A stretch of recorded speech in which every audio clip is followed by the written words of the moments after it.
ትኩስ ዜና ትኩስ ዜና። አይ ጎረቤት ሀገር እንዴት ናችሁ? ደህና ናችሁ ወይ? በጣም እያመማችሁ እንደሆነ ተስፋ አደርጋለሁ። ፓናዶልና ማነው ስሙ ሌላኛው ድሮ የምንውጠው ምን ነበር ጋይስ? አጥሩልኝ ወይ ጠፋብኝ። በቃ ብቻ የራስ ምታት መድኃኒት ማለት ነው። ባላሉ ወይኔ ዘምሪ ራሱ እንደ ስራ ሊስጠቅ እንደ ስራ ሊስጠቅ ራሱ ምንም አታደርገኝ ነገር አለ ወይ ወይ ወይ ይሰማሽ ገዛ ብሎ መጨረሻ ይሄ በቃ ጨለሽ አይ ወይኔ ኩሪኩ የኔ ቤተሰቦች ማለት ሞራል በቃ ለታውስ ሞራል እኮ በቃ የሚያስደስተኝ ማለት ነው። አረ ዝም ብያለሁ። በቃ መጀመሪያ ሰላም ተቀበላችሁ ምናምን ሰላም በይ ዝም ብለሽ መቀለድ ይቅርብሽ። መጀመሪያ እንዴት ዋላችሁ? እንዴት አደራችሁ? ሰፈርስ መንደር አገር ከብቶቹ ልጆቹ ሁሉ ሰላም ነው ወይ በይ አትወይም እንዴ? ሰላም ሰላም፣ እንዴት ናችሁ? ውድና የተከበራችሁ በመላው ዓለም የምትገኙ ኢትዮጵያውያን እንዲሁም ኤርትራውያን የቻናሌ ቤተሰቦች እንዴት ናችሁ? ደህና ናችሁ ወይ? ሁሉ ሰላም ሁሉ መልካም። እኔ ጋር ሁሉ ሰላም ሁሉ መልካም እግዚአብሔር ይመስገን። ከድሮ ደግሞ የበለጠ አሁን ሰሞኑን ደስ እያለኝ ነው በጣም ውዶች። እኔ ደግሞ ወዳችሁ ታውቃላችሁ አይደል? ላይክ እና ሼር ሰብስክራይብ ግን አድርጉ። ምን ባለንበት ብቻ እንዴ ምን ነው እንደ እኔ እንደገ ያልኩት እንደ ጎመን እንጂ እንደ ካሮት አይደለም እኮ ወደታች ደዋል ወደ ላይ ነው ደዋል ያልኩት ልጆች። ስለዚህ ሰብስክራይብ እያደረጋችሁ እንጂ ሄዱ ተንቀሳቀሱ እና ትኩስና ሰበር ዜና እኔ እህታችሁ ይውላችሁ ቲክቶክ መንደር ቱሉ ስለ ወንድሜ ፖስት ቶሎ አይደርሰኝም። ለምን እሱ ቶሎ ስለማይፖስት ታውቃላችሁ። እሱ እንደዚህ የቢዝነስ ምናምን አይደለም። እውነተኛ ፍቅር ሲይዛችሁ እኮ ቢዝነስ አያስፈልጋችሁ። ምን አይላችሁ ወደድኩ የለ ተሰበርኩ የለ ማድሬሹ ተጎዳው ምን ትስ የለ የኔ ኩል ወንድም እውነቴን ነው። እኔ ስናገር ምን ትጭጫለ እውነቴን ነው ማለት በነገራችን ላይ ማለት ነው ናቲ ስለሆነ የምታወሩት ነገሩ እሱ ወንድሜ ግንባር ቀደም ወንድሜ ነው። ሌሎች አሉ እንዴ ዩቲዩብ ላይ ማናለኝ ወንድም ሌላ አወዳችኋለሁ እንጂ እንደሱ ወንድም በሱና ባይኔ ቀል የለም ጋይስ ማለት ነው። እና ምንድን ልላችሁ ነው ቲክቶክ መንደር ክልክል እያልኩ ስገባላችሁ ይሄታችሁ ናቲ ተፈለቆ እንዳለ ፖስቱ ውስጡ ሄሩ አረ የሄደቶች ተመቻችሁ ነው ለምን ለካ በውስጣችሁ ብዙ ሰዓት ነበር ያዛችሁ ታየኝ እንኳን በነገራችን ላይ ማለት ነው። አንዳንድ ሰው ከልቡ ሲወዳችሁ የእናንተ ደስታ እሱ ላይ ይነበባል። እውነቴን ነው የምነግራችሁ። በጣም ደስ ያላችሁ ስገባ ሽልቶች የሚባል ነገር የሉ ድሮ ይሄንን ጦጣው ማለት ነው አብሮ ፖስት ሄሩ በነገራችን ላይ እኮ ማለት ነው በነገራችን ላይ ያበዛባችሁ ማለት ነው ናቲ መልስ የማይሰጥ ደርባባ በዝምታው ሰው ገዳይ እውነቴን ነው የምነግራችሁ። እንደገና ደግሞ ይሄን ደስታ የሚፈልግ የእውነቴን ነው ከመጀመሪያው ልብ ብላችሁ እዩ። ከመጀመሪያው እሱ ያኔ የተጨቃጨቁን ሰዓት ይሁን አሁን ራሱ በመሃል በቀደም ባለፈው ላይ የሰራው ቪዲዮ እናንተ ብላችሁ እናንተ በቃ ጭቅጭቅ እንዴ ውጋት ሆናችሁበት ልጁን እኮ ሰላም አልሰጣላችኋችሁ ሁለቱንም ማለት ነው። ለዛ ነው እሱ መልስ የሰጠው እንጂ በሷ ቪዲዮ ለመስራት ለመሸከር ምናምን ፈልጎ አይደለም። ይሽከራ አሁን ዩቲዩብ ውስጥ ይሁት እሱ ወደ ስራ ከገባ እንኳን ራሱ እኮ ሁለት ነው ሶስት ቪዲዮ እየሰራበት እንኳን አይደለም ቻናሉ ማለት ነው። አንዳንዴ ነው ቲክቶክ ላይ ነው የሚገባው። ታዲያ ይሽከራ ፍላጎት ያለው እኮ ወደድኩ ተሰበርኩ በሷ ፍቅር አበድኩ ሞት እያልኩ ይመጣ ነበር። ገባችሁ? እሱ ለስራ አይደለም። እሱ እውነተኛ ፍቅር ነው ውስጡ ያለው ናቲ ጋር እውነተኛ ፍቅር ሄሉ ጋር እውነተኛ ፍቅር። አንዳንዶቻችሁ ደግሞ ያ ብያላችሁ ስሜሽን እያደረጋችሁ ውስጡ ሲገባ እናት የምትሉ ሰዎች ደህና ናችሁ። ወንድሜን በይፋ ጥሩት፣ በአደባባይ ስሙን በታምሌላችሁም በሜንሽናችሁም ስሙን ጥሩት። ምንድነው ከላይ ያትላላችሁ ሽልት ሁላ ከውስጥ ሲገባ እናት ትላላችሁ። ምንድነው ይሄ እንዴ? ታምሌላችሁ እናንተ ናችሁ አንድ አድርጉ። ሁለት የነመራችሁ ዩቲዩበሮች ማለት ነው መማት ላይ ዩቲዩበሮች የሆነ ሪከመንድ እያደረገው እየመጣልኝ አንዳንድ ልጆች ለቤት ሞክር ያለውና ውስጡ ናቲ ነው። አሁን በቀደም በሰራችሁ ሄሉ ላይቭ ላይ በተናገራችሁ ቪዲዮ ነው ብዙዎቻችሁ ግልጽ ነው። ማቲ ብላ ስሙን ጠርታ የተናገረችው። ስለዚህ ጥሩት። ስሙ በቃ ታፈራችሁ ደግሞ አትስሩበት ቪዲዮ በቃ እንዴ ምንድነው? እና ደግሞ በደንብ አጨብጭቡ እንጂ በደንብ አጨብጭቡ። ይሄ ቀን በቃ ይሄ ደስታችን ሙሉ እንዲሆን ማለት ነው። በደንብ አጨብጭቡ። ኮሜንታተሮች በኮሜንት ሞቅ አድርጉት። ዩቲዩበሮች ደግሞ በዩቲዩባቸው ምን ያክል ለነሱ ቦታ እንዳለ የነሱን ደስታ እንደምንፈልግ አንድ መሆናቸው እንደሚያስደስተን እንደናፈቅን እውነቴን ነው። እኔ በቃ ሰላማዊ ቪዲዮ ናፈቀኝ እኮ ወገን። እንደው ሄሎ የተናገረችው 3 ቪዲዮ ላይ ሙሉ የሚጨርሰው በእርግጠኝነት የሰራሁት ቪዲዮ አይቶታል ብዬ አስባለሁ። ሄሉ ትናንት ከመናገሯ በፊት 3 ቀን እየሰራሁ ነበር እኔ የሆነ የገጠር ለብሳሽን የሰራችሁ ቪዲዮ መጣልኝ አልኳችሁ። ብታምባታውን ቪዲዮ አይቼ አልቅሻለሁ። እውነቴን ነው የምነግራችሁ። ሰው አንዳንዴ ከውስጣችሁ ስሜቱ ሲወጣ የውስጣችሁ ስሜት ሲገለጥ የሆነ ሴት ልጅ በተለይ በእንባችሁ ተሳይቱና እንደዛ ነው በቃ የሆንኩትኝ እኔ ማለት ነው። ስለዚህ አንዳንድ ጊዜ ጥሩ ትውስታዎች ራሱ በቃ ወደ ጥሩና ወደ መልካም ነገር ይመሯቸዋል፣ ይመልሷቸዋል ወደ ኋላ። ምንም ጥያቄ የለውም። ይሄ በቃ ሄሉም ችኩልነት ነው እንደዚህ እንትን ያላት ገባችሁ። አንዳንዴ መቸኮል ዋጋ ያስከፍላል። ራሷ ትናገራለች። ሄሉ እኮ በደንብ ነው የምታውቀው ምንም ነገር ማለት ነው። ካረገችም በኋላ ያ ነገር መሆን እንደሌለበትም ትረዳለች። ኦኬ አሁን ደግሞ እግዚአብሔር አምላክ መልስ አለው፣ ምክንያት አለው። ሁሉ ነገር ሲያደርግ እንድትማርበት ሰው ለራሷ እንድትመለስበት ነው ይሄን ነገር እንትን ያለው ሌሎችን በመሀል በህይወቷ ውስጥ ያስገባው እንጂ ከናቲ ጋር ፈጣሪ ሊለያቸው ፈልጎም አይደለም። ሌላው ነገር ደግሞ ሄሉሻል የተናገራችሁ ነገር አለ ላይቭ ላይ የነበራችሁ አብራችሁኝ የነበራችሁ እኔም ስጽፍ እሷም ስትመልስ ሌሎችም ሲጽፉ የተናገራችሁ ነገር አለ ማለት ነው። እሱስ ሌላ ሀገር ነው ውጭ ሀገር ነው ያለው ስትለኝ እኔ እህታችሁ ምን ብላት ጥሩ ነው ከሀገር ውጭ ነው ስትለኝ ከሀገር ውጭ ርቀት የሚገድበው ሰማይ ቤት ብቻ ነው አልኳት። ሞት ማለት ነው ሳይሆን ወደላ ቤተሰቦቼ ሞት ብቻ ነው የሰው ልጅ የሚለየው እንዴ። ስንቱ ከውጭ ሀገር እየኖሩ ስንቶቹ ሀገር ገብተው እየተጋቡ ወይ ደግሞ ከዚህ ከሀገር እየሄዱ አይደል እንዴ አይደል እንዴ ቤተሰብ እንደዛ ነው። ርቀት ሊገድባችሁ አይገባም። የእናንተ ፍቅር ርቀት አይደለም ምንም ነገር ዋጋ በነገራችን ላይ ማለት ነው። እንደዚህ ዝም ብላችሁ ዛሬ ላይ እንደምናያቸው በቪዲዮ የመጣቻ ብቻ ፍቅር አይደለም። የነሱ ፍቅር በጣም የሚያስቀኑን ዩቲዩበሮች ባልነበሩበት ሰዓት ለዛ ያለው ቪዲዮ ስንገባ ፈታ ብለን የምንወጣበት ቪዲዮ ልክ ሄሉ እንዳለችው ደግሞ ነፃነቷ በቃ ናቲ እኮ በህይወቱ ቪዲዮን ወደኋላ አዳዲስ ቤተሰቦች እኛን የተቀላቀላችሁ አዳዲስ ቤተሰቦች ወደኋላ ቪዲዮ ማየት ትችላላችሁ። በህይወቱ ፕራንክ አድርገው ራሱ መጨረሻ ላይ ሳቁ የሚመጣ ልጅ ነው። እንኳን እንደዚህ ዲስሪስፔክት እያደረገ ሊገፈታት ምናምን እነዚህ እኮ የመጡት ጠቅላላ ሰገጥ ናቸው። ፕራንክ እንኳን ተደርገው ይቅር በለኝ ጎረቤት ሀገር ፕራንክ እንኳን ተደርገው የእውነት ነው የሚወረውሯት። እናንተ ማስተዋላችሁ ስም እንጂ ማለት ነው። ስለዚህ ነፃነቷ ያለው ፍቅሯም ያለው ሄዱ ናቲ ጋር ነው። ናቲ ጋር ነው ምንም አታመጡም። በቃ እናቴ ደግሞ መልሷል።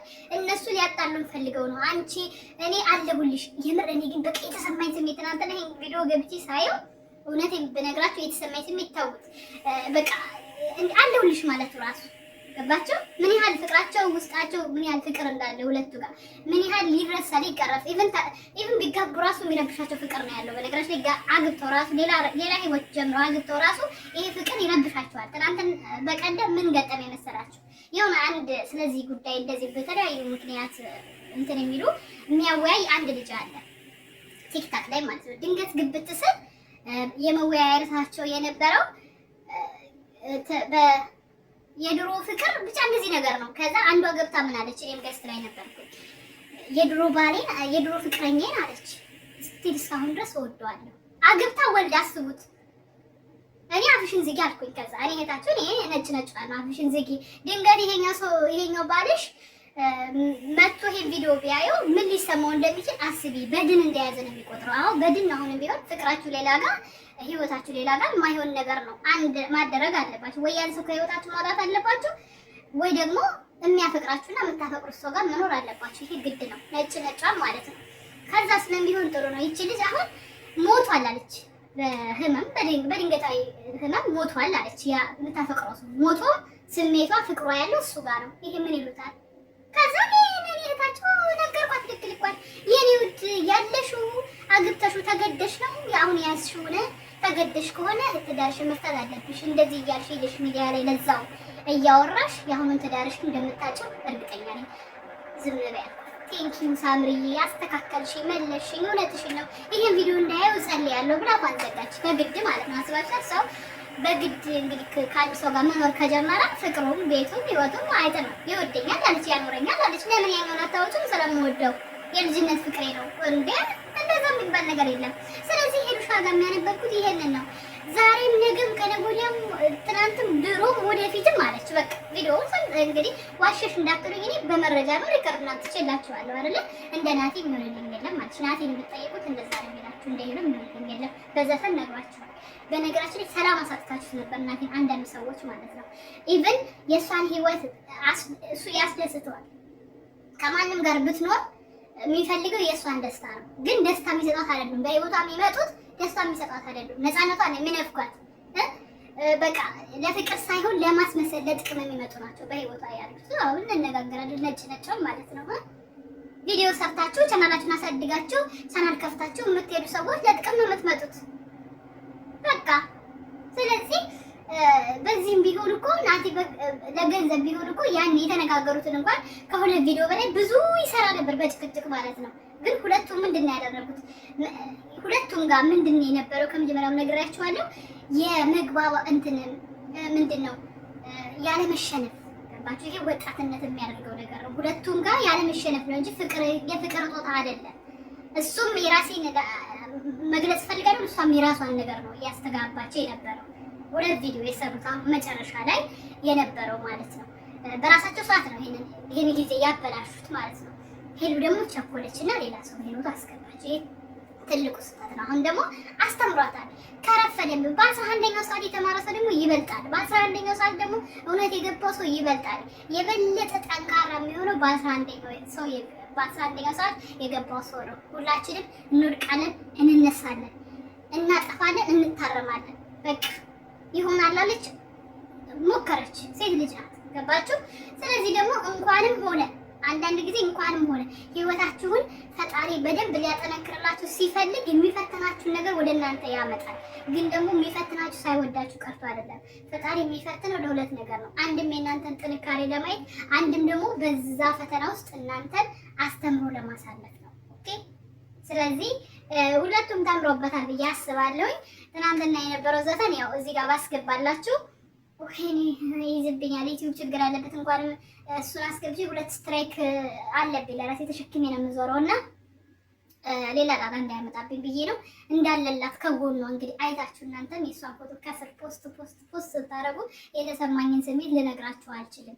ምክንያቱም እየነገርኳችሁ ነበር በመሀል የናቲ ቤተሰቦች የላችሁም ወይ እስከምድረስ ጨዋ ናቸው። በነገራችን የናቲ ቤተሰቦች ያኔ ናቲና ሄሉን የሚወዱ ይሄ በኋላ ምትወስ ናቸው። እንደው ዝም ብላችሁ ልቆች የመጣውን ሰው ሁላ ናቲ ቤት እየሄዳችሁ የምትለጥፉ ይሄ ብልግና ነው፣ አይደረግም። ናቲ እሷን ብሎ ስም አጠርቶ እስካላለ ድረስ በወቅቱ ማለት ነው በሚዘፍናቸው ዘፈን ውስጥ ሁሉ እያስገባችሁ ሄሉና ጦጣ ያብን እየፖሰታችሁ የነበራችሁ ሰዎች ነውር ነው። ይሄ አይደረግም። ልብ ብዬ ይዣቸዋል። በተለይ አንድ ልጅ ማለት ነው እግዚአብሔር ብሎ ነገሮች ተስተካክለው ቀኖች ተስተካክለው የዛን ጊዜ የምታፍሪበትን ነገር ነው የማደርገው። እመኝ አይችሻለሁ። ልብ ብዬ ይችሻለሁ። የሌላ ሰው ፎቶ ያድርግሽ፣ የሌላ ሰው ማለት የሌሎችን ወሬ ስም አልጠራም። አሁን እዚህ ጋር ፎቶ አድርገሽ ሁሉ ጊዜ በየቀኑ እናቲ በሚፖስተው ፖስት ሁላ ሄሉንና ያብን እያደረግሽ የምትፖስቺ የሰው ሰላም የምትነሽ ገባሽ?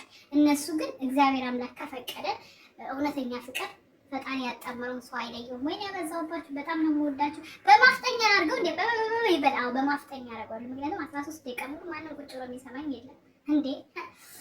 ስሙ እንጂ ስሙ፣ ግዴታችሁ ነው። ስሙ ልትሰሙ ነው ታዲያ። 13 ደቂቃ በማፍጠኛ ማድረጋችሁ ነው። ስሙት። በቃ ወዳችኋለሁ። ቸር ያሰማን። በጸሎት እንተሳሰብ። ባይ